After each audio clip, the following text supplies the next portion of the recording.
देखालो तारा धमकाए के तो केरे उठालो बंदूक सटाए के रंगदारी देखालो चश्मा पिंधलो गोरी हाड वाला लोग रे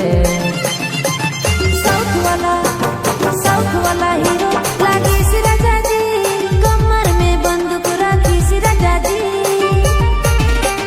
साउथ वाला हीरो लागी सी राजा जी कमर में बंदूक राखी सी राजा जी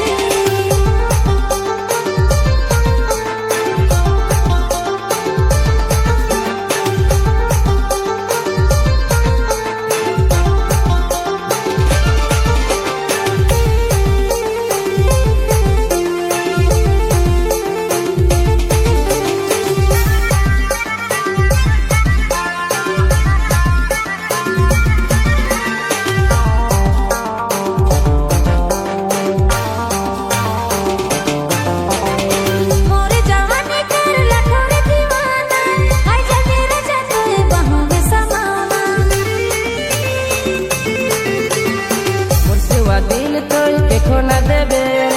ते बीच में बोले चल जाए गोली रे साउथ वाला हीरो लागी सी राजा जी कमर में बंदूक राखी सी राजा जी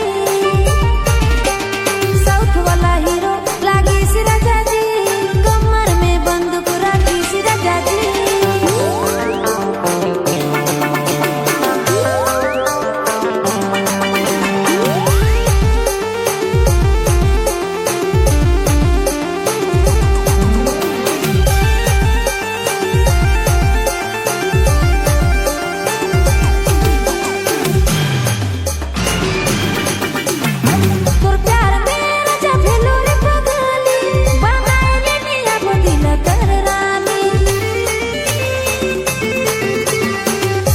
बारात लेके आबो तोरे घर में ले जाबो गोरी तो के बैठाई के बुलेट में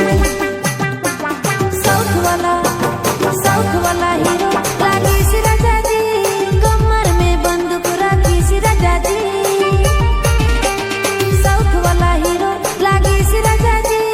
कमर में बंदूक राखी सी राजा जी तारा धमकाए के तो करे उठालो बंदूक सटाए के रंगदारी देखालो धमकाए के तो केरे उठालो बंदूक सटाए के रंगदारी देखालो चश्मा पिंधलो गोरी हाड वाला लोग रे।